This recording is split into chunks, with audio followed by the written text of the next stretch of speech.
আমিরুল মুমিনিন হযরত ওমর রাদিয়াল্লাহু তাআলা আনহু উনার খেলাফতকালে একজন লোক তার সন্তানকে নিয়ে হাজির হয়ে গেছে। আমিরুল মুমিনিন ওমর রাদিয়াল্লাহু তাআলা আনহুর কাছে গেছেন, গিয়ে বলতেছেন, হ্যাঁ আমিরুল মুমিনিন, আমার এই সন্তান আমার কথা শোনে না, আমার হক আদায় করে না। আমিরুল মুমিনিন হযরত ওমর রাদিয়াল্লাহু তাআলা আনহু সন্তানকে বললেন, ওরে সন্তান, তোমার বাবার অভিযোগ সত্য কিনা বলো, তোমার বাবার কথা সত্য কিনা বলো। সত্যার সন্তান জবাব না দিয়ে বলতেছেন, হে আমিরুল মুমিনিন, আপনি বলেন বাবার উপর সন্তানের কোনো হক আছে কিনা, নাকি শুধু সন্তানের উপরে মা বাবার হক আছে, মা বাবার উপর সন্তানের কোনো হক নাই, এমন নাকি? আমিরুল মুমিনিন হযরত ওমর রাদিয়াল্লাহু তাআলা আনহু বলতেছেন, কেন থাকবে না? অবশ্যই মা বাবার উপর সন্তানের হক আছে, বাবার উপর সন্তানের হক আছে। হযরতে ওমর রাদিয়াল্লাহু তাআলা আনহু তখন তিনটা হকের কথা বললেন। এক নাম্বার বললেন, বাবার উপর সন্তানের হক হলো বাবা সন্তানের জন্য একজন সৎ মা উপহার দিবে। বাবা সন্তানের জন্য একটা সৎ মা উপহার দিবে, নেককার মা উপহার দিবে। মা যদি নেককার হয়, মা যদি সৎ হয়, তাহলে সন্তানও সৎ হবে। জন্য মা সৎ হওয়া, নেককার হওয়া, মা নেককার হওয়া, মার একটা প্রভাব বাচ্চার উপর পড়ে। জন্য বাবার উপর সন্তানের হক হলো সন্তানের জন্য নেককার মার ব্যবস্থা করা, নেককার মা। ইতিহাস খুঁজলে দেখা যায় বড় বড় বুজুর্গানে দ্বীন আউলিয়া কেরাম তারা ভালো মায়ের সন্তান। হযরত ওমর রাদিয়াল্লাহু তাআলা আনহু উনি ওনার সন্তানকে একজন নেককার মেয়ে বিবাহ করাইছেন। এই নেককার মেয়ের ঘরে জন্ম হয়েছে, ওনার বংশে জন্ম হয়েছে হযরতে ওমর ইবনে আব্দুল আজিজ রাহমাতুল্লাহ আলাইহি।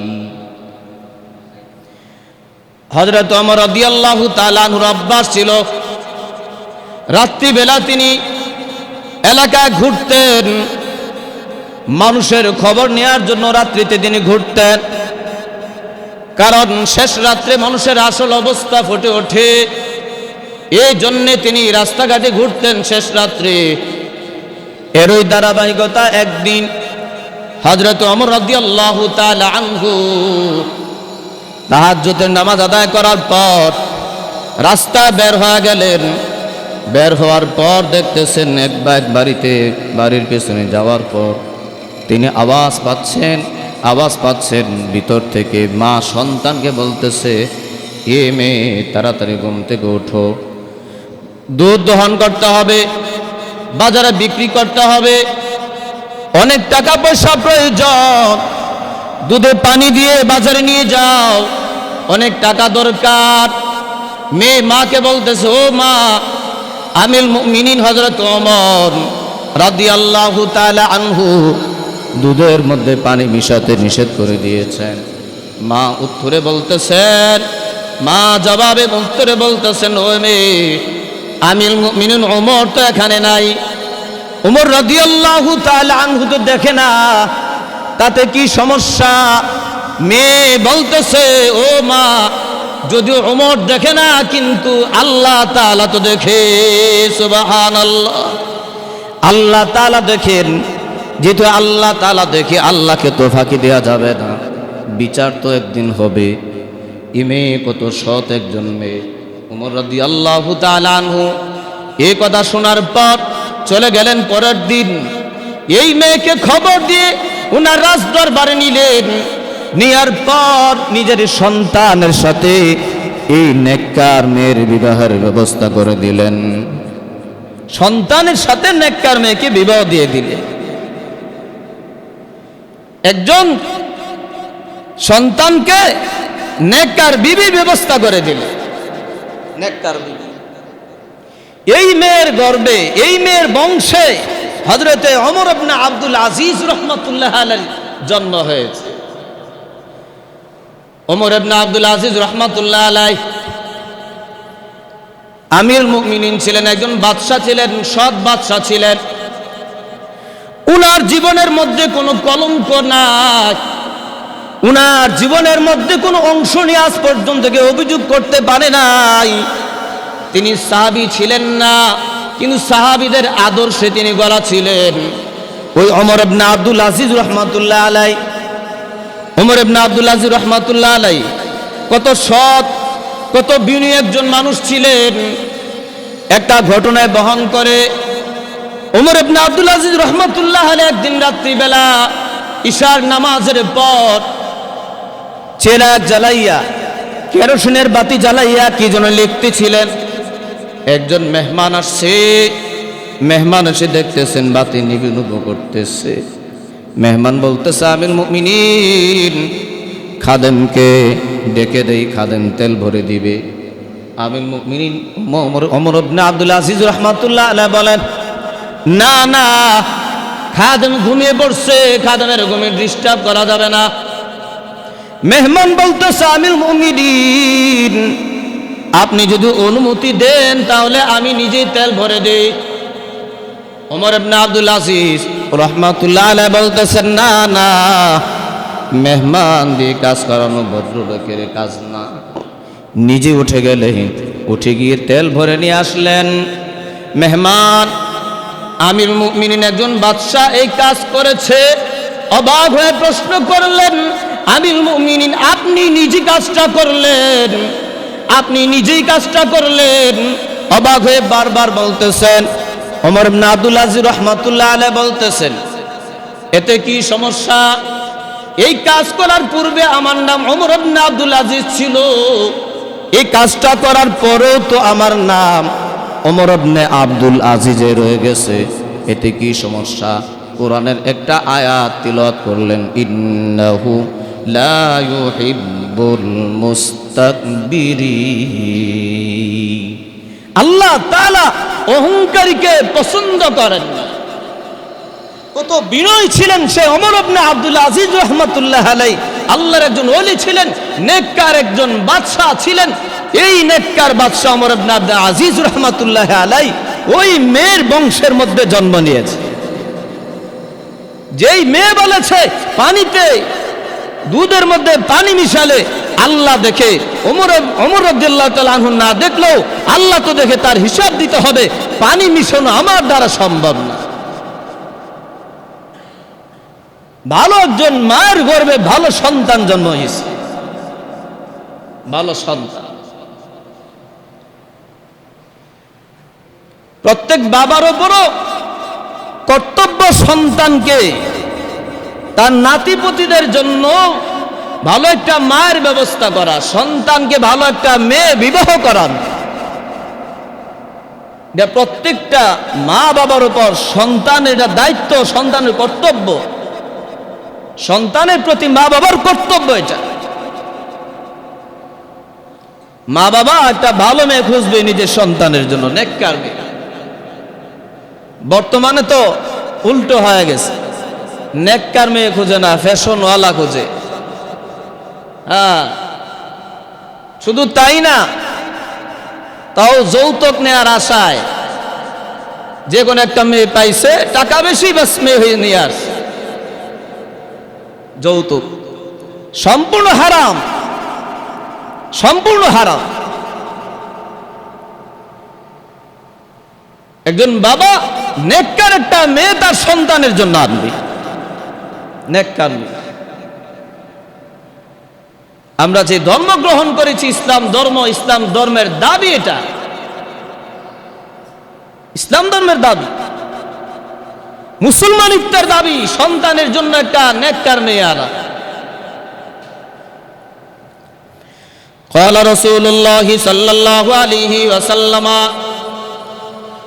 تنكح المرأة لأربعين لمالها ولجمالها لمالها ولحسبها ولجمالها ولدينها ফাসফার লিযাতিদ দ্বীন তারিবাত ইয়াদাকা। আল্লাহ নবী বলেন, একটা মেয়েকে 4 গুণ দেখে বিবাহ করা হবে। একটা মেয়েকে 4টা গুণ দেখে সাধারণত বিবাহ করা হয়।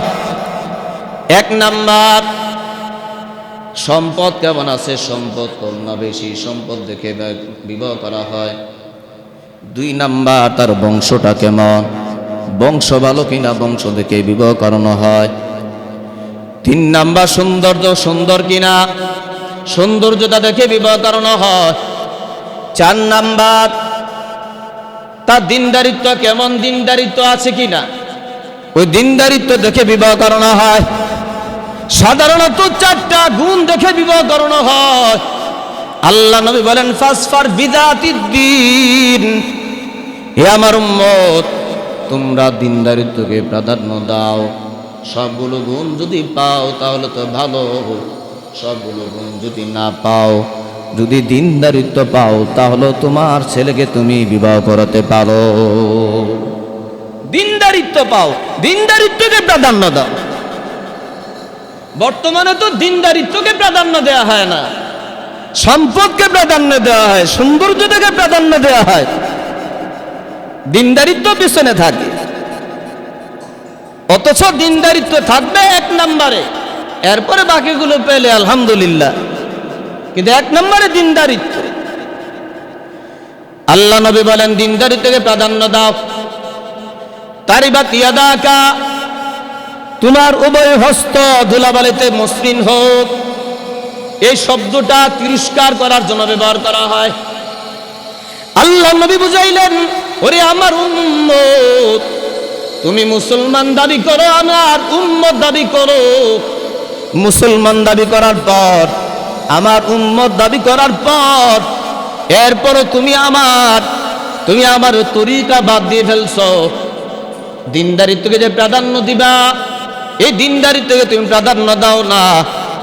তোমার কি লজ্জা লাগে না? তিরস্কার করলেন, তোমার উভয় হাত ধুলাবালিতে মসৃণ হোক। তিরস্কারমূলক শব্দ তিরস্কার করলেন। অথচ দিনদার একজন নারী, এটা মুসলমানিত্বের দাবি, ইসলামের দাবি।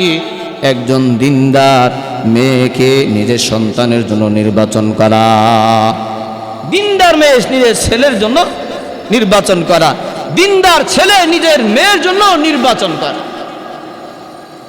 একটা দিনদার মেয়ের দাম কত? দিনদার মেয়ের বহু দাম। আরেক হাদিসের মধ্যে আছে, ক্বালা রাসূলুল্লাহ সাল্লাল্লাহু আলাইহি ওয়াসাল্লাম, আদ-দুনিয়া কুল্লুহা মাতা। আল্লাহ নবী বলেন, গোটা দুনিয়া হলো সম্পদ, গোটা দুনিয়া সম্পদ। ওয়া খায়রু মাতা'id দুনিয়া আল মারআতুস সালিহা। গোটা দুনিয়া সম্পদ, এই গোটা দুনিয়ার মধ্যে উত্তম সম্পদ হলো একজন নেককার নারী। সুবহানাল্লাহ। গোটা দুনিয়াটা সম্পদ, এই সম্পদের মধ্যে উত্তম সম্পদ হলো একজন নেককার নারী, সতী নারী। সুবহানাল্লাহ। সতী নারী, নেককার নারীর কত দাম! পৃথিবীতে যত সম্পদ আছে, সমস্ত সম্পদের মধ্যে সবচেয়ে দাম হলো নেককার মেয়ে, নেককার নারী। এই জন্য নিজের সন্তানের জন্য, নিজের ছেলের জন্য একটা নেককার মেয়ে বাছাই করা বাবার উপর সন্তান, এটা কর্তব্য, এটা দায়িত্ব বাবার দায়িত্ব। একটা মেয়েকে একটা সৎ ছেলের হাতে উঠে দেয়া, সৎ ছেলের কাছে বিবাহ দেয়া, এটা বাবার কর্তব্য, বাবার দায়িত্ব। قال رسول الله صلى الله عليه وسلم إذا خطب إليكم من ترضون دينه وخلقه فزوجوه إلا تفعلوه تكن فتنة وفساد عريض تكن فتنة في الأرض وفساد عريض।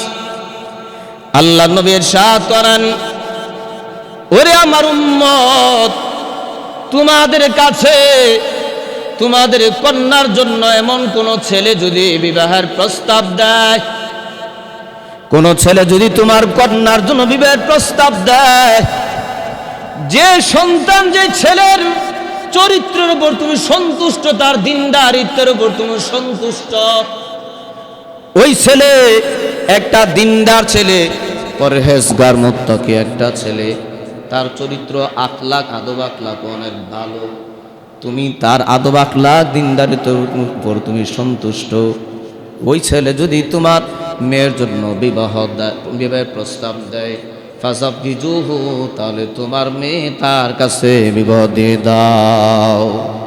কে বলছেন? আল্লাহর নবী বলেছেন। ফাইন লাম তাফআলু,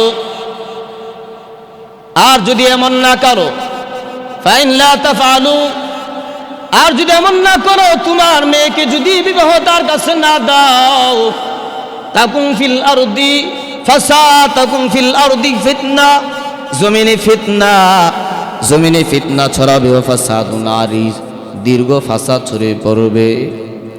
তাহলে আল্লাহর নবী বলেন, দিনদার পাত্র পাত্রীকে তুমি প্রাধান্য দাও, দিনদার যদি পাও তাহলে এটা তুমি প্রাধান্য দাও। দিনদারকে প্রাধান্য দেয়া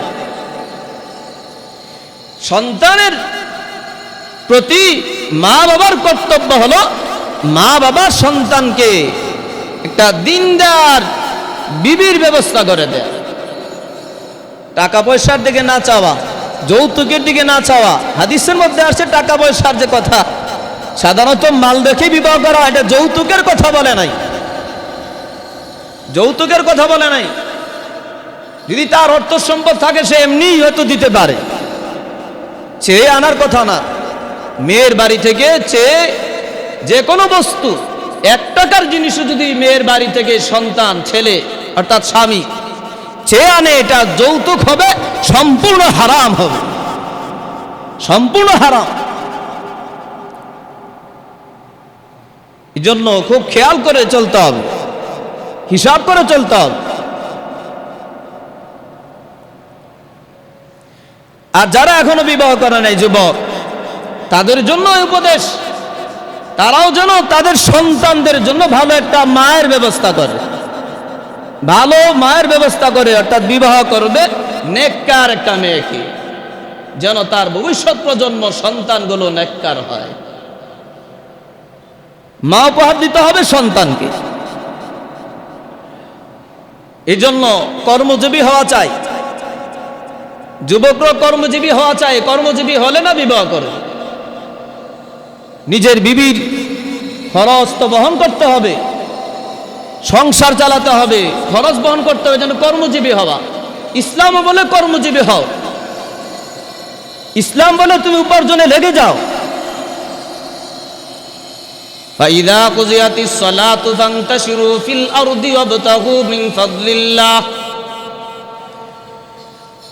আল্লাহ তাআলা বলেন, ও আমার বান্দা, যখন নামাজ শেষ হবে, যখন নামাজ শেষ হবে, তখন তোমার কাজ হলো তুমি জমিনে ছড়িয়ে পড়ো।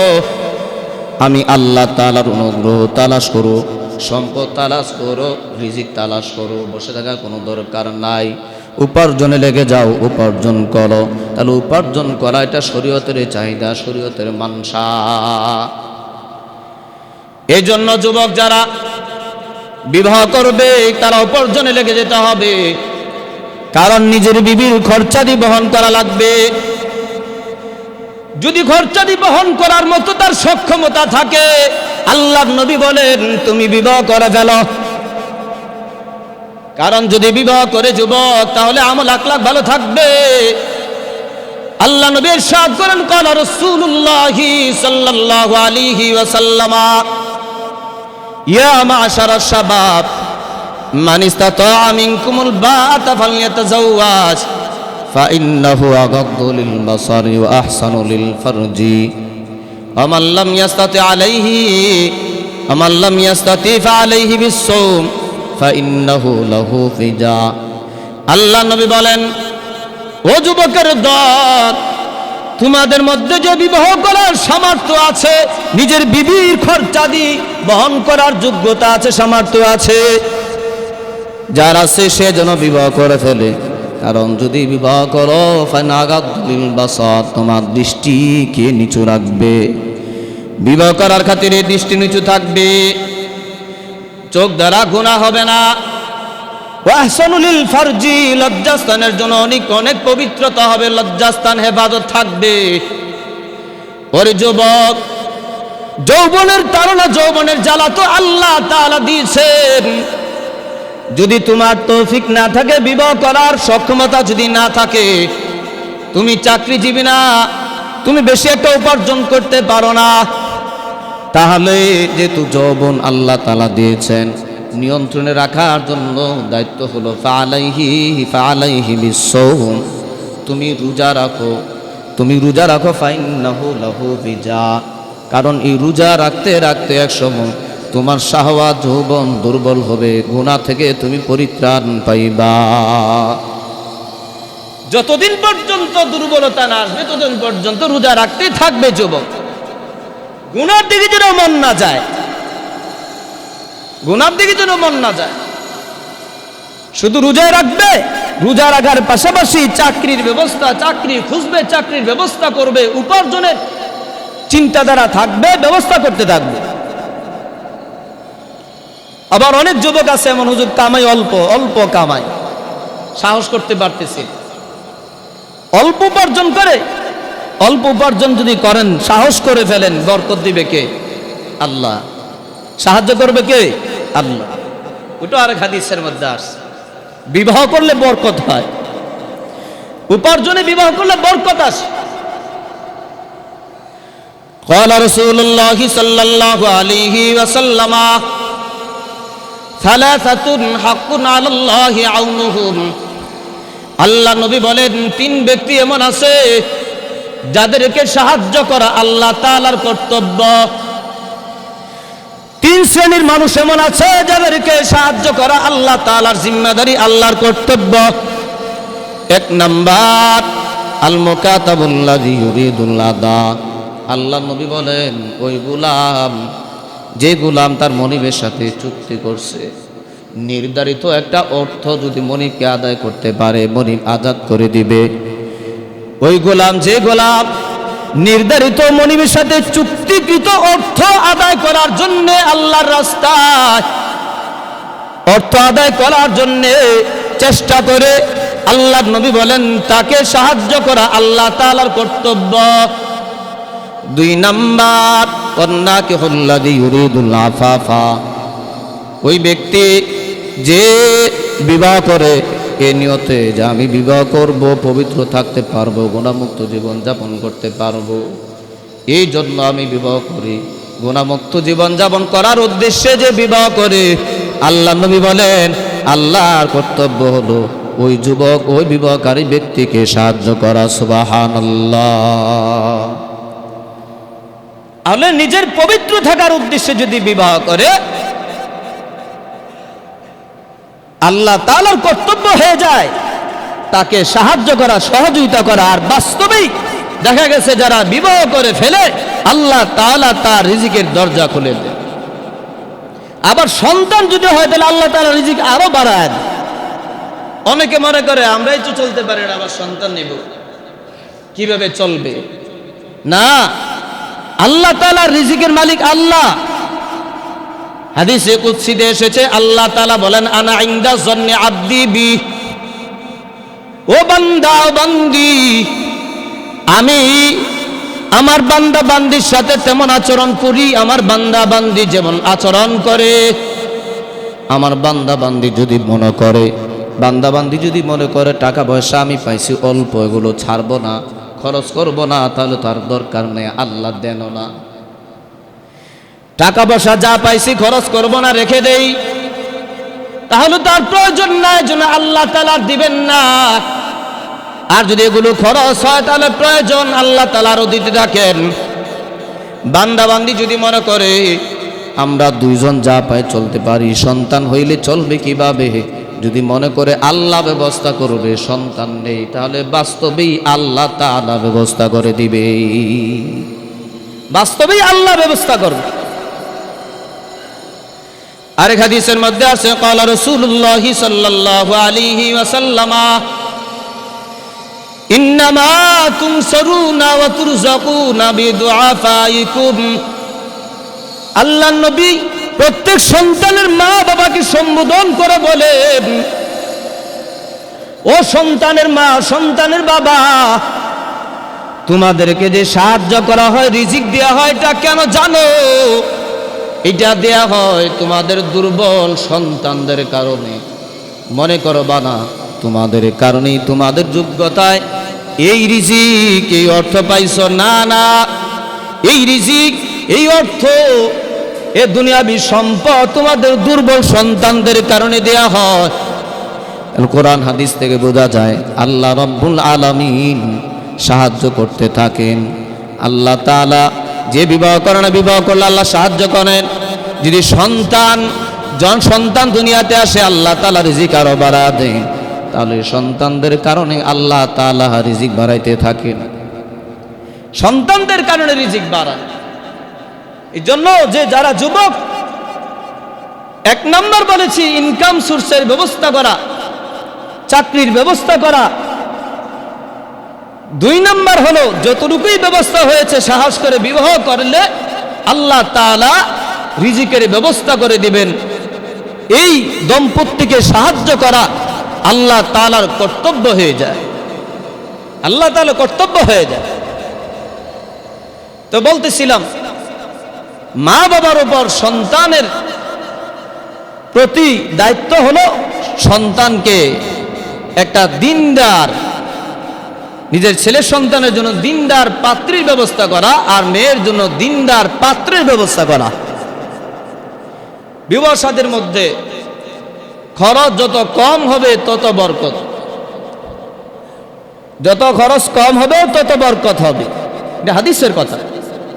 قال رسول الله صلى الله عليه وسلم إن أعظم النكاح بركة أيسره مؤنة। আল্লাহ নবী বলেন, সবচেয়ে বরকতওয়ালা বিবাহ হলো যে বিবাহের মধ্যে খরচ কম হয়। যে বিবাহের মধ্যে খরচ কম হয় ওই বিবাহ হলো বরকতওয়ালা বিবাহ, বরকতওয়ালা বিবাহ। বর্তমানে যে একটা বিবাহ আসলে খরচ কোন দিক দিয়ে লাগবে, গান বাদ্য অনুষ্ঠান, এমনও খবর আসছে রাত 2টা-3টা বাজে সেই বিবাহের যে প্যান্ডেল করা হয়েছে, প্যান্ডেলের মধ্যে মদের আসর হয়ে, এমন খবর আসছে আমাদের কাছে। অত্যন্ত দুঃখজনক। এগুলো দ্বারা তো বরকত তো দূরের কথা, বরকত নষ্ট হয়ে যাবে, যতটুকু আছে এটাও শেষ হয়ে যাবে। এই জন্য তো দাম্পত্য জীবনে সুখ আসে না, শান্তি আসে না। এটা যদি হতে হয় তাহলে রাসূলের তরিকা অনুযায়ী হতে হবে, খরচ কম হবে। এমনকি রাসূলের তরিকা অনুযায়ী বিবাহটা সুন্নাত অনুযায়ী হওয়া, আল্লাহর ঘর মসজিদে হওয়া, সুন্নাত তরিকা অনুযায়ী বিবাহ হওয়া। তো বলতেছিলাম, বাবার ওপর কর্তব্য হলো বাবা সন্তানের জন্য নেককার একটা মায়ের ব্যবস্থা করা। ওই যে ওমর রাদিয়াল্লাহু তাআলা আনহুর কাছে সন্তানকে নিয়ে আসছে, নিয়ে আসার পর বলতেছে, আমার সন্তান আমার কথা শোনে না, আমার কথা মানে না। ওমর রাদিয়াল্লাহু তাআলা আনহু সন্তানকে প্রশ্ন করার পর সন্তান বলতেছে, আমিরুল মুমিনিন, আপনি বলেন মা বাবার উপর সন্তানের কোনো হক আছে কিনা? আমিরুল মুমিনিন হযরত ওমর রাদিয়াল্লাহু তাআলা আনহু বলেন, হ্যাঁ, সন্তানের প্রতি বাবার কর্তব্য আছে, হক আছে। এক নাম্বার হলো বাবা সন্তানের জন্য নেককার একজন মার ব্যবস্থা করবে, সৎ একটা মার ব্যবস্থা করবে। 2 নাম্বার, মা বাবা সন্তানের সুন্দর একটা নাম রাখবে, সুন্দর একটা নাম নির্বাচন করবে। 3 নাম্বার হলো মা বাবা সন্তানকে কুরআন শিক্ষা দিবে, দিনের উপর চলতে শরঈ যতটুকু মাসআলা মাসাইল প্রয়োজন এগুলো শিক্ষা দিবে, সন্তানকে আদব শিক্ষা দিবে, সন্তানকে আদব শিক্ষা দিবে। ওই সন্তান বলতেছেন, আমিরুল মুমিনিন, আমার বাবা আমার জন্য একজন মা নির্বাচন করেছে, মা হলো দাসী, মা দাসী, আমার জন্য একটা দাসী মা নির্বাচন করছে। 2 নাম্বার, আমার একটা নাম রাখছে, নাম হলো হাফল। হাফল মানে চামচিকা। হাফল অর্থ হলো চামচিকা। সন্তানের নাম চামচিকা রাখছে। 3 নাম্বার, আমাকে কোরআন শিক্ষা দেয় নাই। ওমর রাদিয়াল্লাহু তাআলা আনহু ওই ব্যক্তিকে ধমক দিয়ে বের করে দিয়েছেন, যাও যাও, তুমি মাত্র বললে তোমার সন্তান তোমার হক আদায় করে না, এখন তো দেখতেছি তুমিও তোমার সন্তানের হক আদায় করো নাই। তুমি যদি তোমার সন্তানের হক আদায় করো নাই, তাহলে তোমার হক তোমার সন্তান কিভাবে আদায় করবে? আরে তুমিও তোমার সন্তানের হক নষ্ট করছো, এই কারণে তোমার সন্তানও তোমার হক নষ্ট করছে। যেন 2 নাম্বার হক হলো মা বাবার পর সন্তানের সুন্দর একটা নাম চয়ন করা, নির্বাচন করা। নামটা তো ইসলামী হয়। নামের মধ্যে সবচেয়ে দামি নাম, আল্লাহ তাআলার নিকট সবচেয়ে প্রিয় নাম হলো আব্দুল্লাহ, এরপরে হলো আব্দুর রহমান।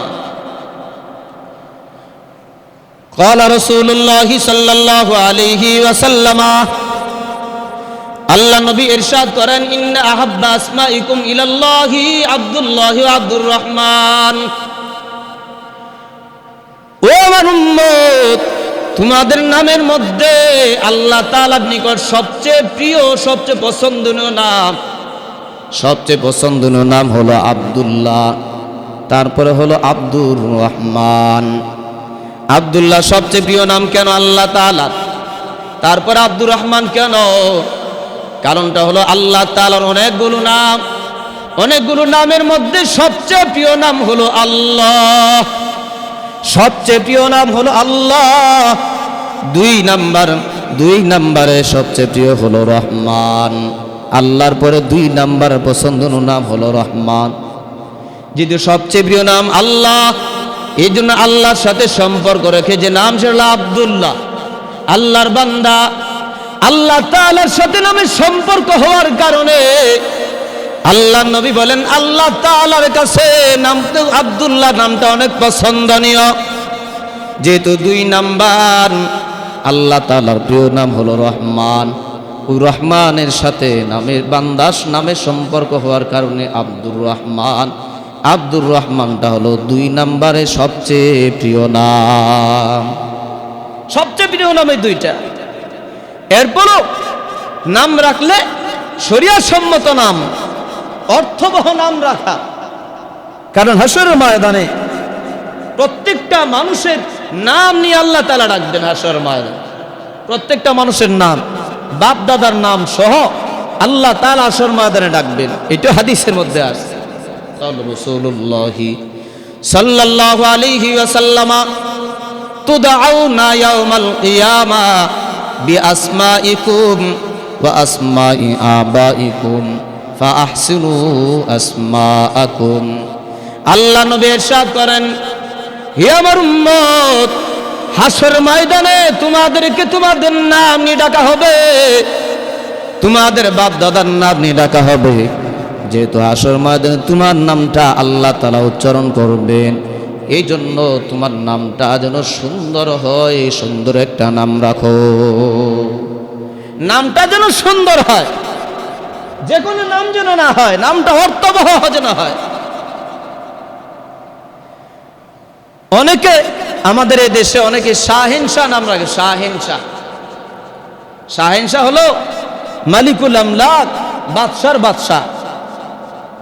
শাহিনশাহ অর্থ হলো, শাহিনশাহ এটা ফার্সি শব্দ, আরবিতে মালিকুল আমলাক বলে, বাংলাতে বলে বাদশার বাদশাহ। বাদশার বাদশাহ কে বলেন? বলেন না, জোরে বলেন। আল্লাহ। বাদশাহ বাদশাহ একমাত্র আল্লাহ, এটা মানুষ হতে পারে না। এই জন্য আল্লাহ তাআলার নিকট সবচেয়ে নিকৃষ্ট নাম হলো মালিকুল আমলাক, শাহেনশাহ, বাদশার বাদশা, সবচেয়ে নিকৃষ্ট নাম। এটা হাদিসের মধ্যে আছে। قال رسول الله صلى الله عليه وسلم أكنى الأسماء يوم القيامة عند الله رجل يسمى ملك الأملاك। আল্লাহর নবী বলেন কিয়ামতের দিবসে আল্লাহ তাআলার নিকট সবচেয়ে নিকৃষ্ট নাম হবে ওই ব্যক্তির নাম যার নাম হলো মালিকুল আমলাক, বাদশার বাদশা, শাহিন শাহজার নাম, তার নামটা হবে সবচেয়ে নিকৃষ্ট নাম। নাউযুবিল্লাহ, সবচেয়ে নিকৃষ্ট নাম। জন্য নিকৃষ্ট নাম থেকে বেঁচে থাকা আল্লাহ নবীর আদত ছিল। কারণ নাম যদি অপছন্দনীয় হতো, অনিসলামিক নাম হতো, আল্লাহ নবী সে নামটা পরিবর্তন করে দিতেন। আন আয়েশা রাদিয়াল্লাহু তাআলা আনহা আন্নাহা ক্বালাত, আম্মা জান আয়েশা রাদিয়াল্লাহু তাআলা আনহা থেকে বর্ণিত, আম্মা জান আয়েশা রাদিয়াল্লাহু তাআলা আনহা বলেন, ইন্না রাসূলুল্লাহি সাল্লাল্লাহু আলাইহি ওয়াসাল্লাম কানা ইউগাইয়িরুল ইসমাল কবিহা। আম্মা জান আয়েশা বলেন আল্লাহর নবী খারাপ নামকে তিনি পরিবর্তন করে দিতেন, খারাপ নাম পরিবর্তন করতেন। যেন খারাপ নাম পরিবর্তন করে ফেলা, যদি এমন হয় যে না বাবা মা আত্মীয় স্বজন নামটা খারাপ রেখে ফেলছে, তাহলে নামটা পরিবর্তন করে ফেলা। এই নাম যেন না থাকে। নাম যেমন প্রভাবটাও তেমন, নামের একটা প্রভাব আছে। এটা এক হাদিসের মধ্যে আছেন আব্দুল হামিদ ইবনে শুআইব আন আব্দুল হামিদ ইবনে জুবাইর ইবনে শুআইব, আব্দুল হামিদ ইবনে জুবাইর ইবনে শুআইব থেকে বর্ণিত, ক্বালা তিনি বলেন জালাস্তু ইনদা ইবনুল মুসাইয়্যিব রাদিয়াল্লাহু তাআলা, আমি আব্দুল্লাহ ইবনে মুসাইয়্যিব রাদিয়াল্লাহু তাআলা আনহুর কাছে আমি বসা ছিলাম। ফাহাদ্দাসানি আন্না জাদ্দাহু হাসনান কদিমা আলান নবী সাল্লাল্লাহু আলাইহি ওয়াসাল্লাম। আব্দুল্লাহ ইবনে মুসাইয়্যিব রাদিয়াল্লাহু তাআলা আনহু তিনি বর্ণনা করলেন তার দাদার নাম হাসনুন, তার দাদা হাসান আল্লাহর নবীর কাছে আসছেন। ফাকালা লাহু মাসমুকা, আল্লাহর নবী তাকে বলছেন তোমার নাম কি? ক্বালা হাসনুন ইসমি হাসনুন, ওই ব্যক্তি বলল আমার নাম হলো হাসান। ফাকালা লাহু লা বাল আনতা সাহলুন, আল্লাহ নবী বললেন না না, এখন থেকে তোমার নাম হলো সাহাল। হাসানের এক অর্থ, অনেক অর্থ আসে, এর মধ্যে একটা অর্থ হলো হাসান মানে শক্ত। হাসান মানে শক্ত, তো শক্ত এটা অর্থটা সুন্দর না, দিল শক্ত হয়ে যেতে পারে, মনোভাব শক্ত থাকবে। এই জন্য আল্লাহ নবী বলেন আজ থেকে তোমার নাম সাহাল, নরম। ফাকালা মা আনা বিমুগাইরিন ইসমান সাম্মানিহি আবি, সে বলল ইয়া রাসূলুল্লাহ, হাবিবাল্লাহ, না না, আমি আমার ওই নাম পরিবর্তন করব না যেই নাম আমার বাবা রেখেছেন, ওই নাম আমি পরিবর্তন করব না। ক্বালা ইবনুল মুসাইয়্যিব ফামা যালাত ফিনাল হাজুনাতু বাদু, আব্দুল্লাহ ইবনে মুসাইয়্যিব বলেন আমার দাদার নাম পরিবর্তন না করার কারণে পুরো আমাদের বংশের মধ্যে কঠিন মনোভাবের এই প্রবণতা, কঠোর মনোভাবের প্রবণতা সব সময় ছিল। আমাদের বংশ থেকে এই প্রবণতাটা আর ওঠে নাই। নামের প্রভাবের কারণে, নামের প্রভাব আছে, খারাপ হোক ভালো হোক, নামের একটা প্রভাব আছে। যদি ভালো নাম হয় ভালো প্রভাব, আর খারাপ যদি নাম হয় তাহলে খারাপ প্রভাব আছে। আশরাফ আলী থানভী রাহমাতুল্লাহ আলাইহি বলেন একবার আমার কাছে একজন লোক আসলেন, এসে বলতেছেন হুজুর আমি প্রায় সময় অসুস্থ থাকি, সব সময় অসুস্থ থাকি। আশরাফ আলী থানভী রাহমাতুল্লাহ আলাইহি বললেন তোমার নাম কি বেটা? বললেন আমার নাম হলো কালিমুল্লাহ, আমার নাম কালিমুল্লাহ। কালমুন অর্থ হলো যখন, তার মধ্যে অসুস্থতার আলামত আছে, আমার নাম কালিমুল্লাহ। আশরাফ আলী থানভী রাহমাতুল্লাহ আলাইহি বলেন আমার বুঝার আর বাকি নাই, এই কারণে তো তুমি অসুস্থ থাকো, এখন থেকে তোমার নাম হলো সালিম, সালিমুল্লাহ, এখন থেকে তোমার নাম হলো সালিম। আশরাফ আলী থানভী রহমাতুল্লাহ আলাইহি বলেন, কিছুদিন পরে লোকটা আবার আসছেন, আসার পরে বলতেছেন, হুজুর এখন থেকে আমি পুরাপুরি সুস্থ। সুবহানাল্লাহ। নামের প্রভাব আছে, নামের প্রভাব। আশরাফ আলী থানভী রহমাতুল্লাহ আলাইহির একটা ঘটনা নকল করছে, এক শিয়ার ঘটনা। শিয়া যারা, তারা আলীর ভক্ত হয়ে থাকেন, শিয়ারা আলীর ভক্ত। আবু বকর আর ওমর রাদিয়াল্লাহু তাআলা আনহুর প্রতি তাদের চরম বিদ্বেষ। কেন? কারণ শিয়ারা মনে করে আল্লাহ রাসূলের ইন্তেকালের পর সর্বপ্রথম খলিফা হওয়ার উপযুক্ত ছিলেন আলী। আবু বকর আর ওমর ষড়যন্ত্র করে খেলাফত নিয়ে গেছেন। নাউযুবিল্লাহি মিন যালিক, এটা শিয়াদের আকীদা। এই কারণে আবু বকর আর ওমর রাদিয়াল্লাহু তাআলা আনহু তাদের চরম বিদ্বেষ। এক শিয়া এই বিদ্বেষের কারণে তার দুটা গাদা আছে, দুইটা গাদা। এক গাদার নাম রাখছে আবু বকর, আরেক গাদার নাম রাখছে ওমর। পরবর্তীতে কোন একটা গাদা পদাঘাত করে লাথি মেরে তাকে হত্যা করলো। তদন্ত করে দেখা গেল ওই গাদায় লাথি মেরেছে যে গাদার নাম রাখছে ওমর, যেই গাদার নাম রাখছে ওমর। কারণ ওমর রাদিয়াল্লাহু তাআলা আনহুর অনেক রাগ ছিল, অনেক গুসা ছিল। এই কারণে যেহেতু এর নাম রাখছে, নামের একটা মেজাজ পড়ে গেছে। নামের মেজাজের কারণে গাদা লাথি মেরে মালিককে হত্যা করে ফেলছে। নামের একটা প্রভাব আছে, এই জন্য নামটা যেন সুন্দর হয়, নামটা সুন্দর হওয়া লাগবে। আল্লাহ নবী বলেন, তোমাদের নাম নিয়ে হাসর ময়দানে ডাকা হবে, তোমাদের বাপ দাদার নাম নিয়ে ডাকা হবে। সুতরাং নামটা সুন্দর সুন্দর নাম রাখো, সুন্দর সুন্দর নাম রাখো, নামটা যেন সুন্দর হয়। তো বলতেছিলাম,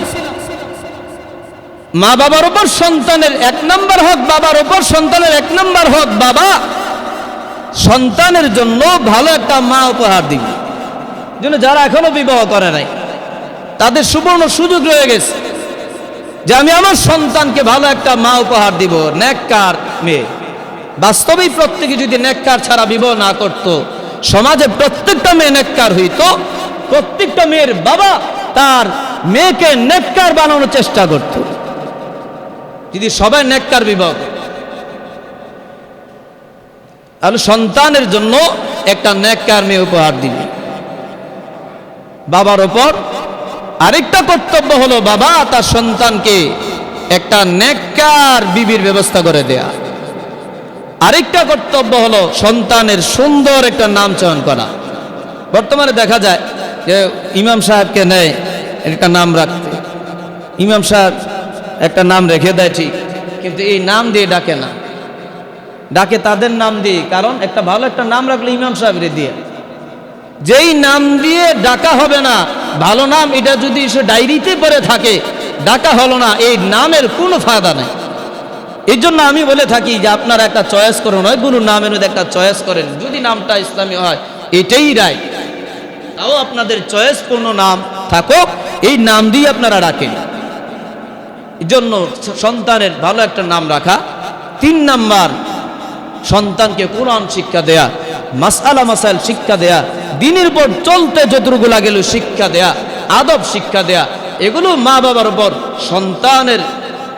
সন্তানের প্রতি কর্তব্য। এগুলো আল্লাহ তাআলা আমাদের সবাইকে বুঝার, আমল করার তৌফিক দান করেন। ওয়া আখিরু দাওয়ানা আলহামদুলিল্লাহি রাব্বিল আলামিন।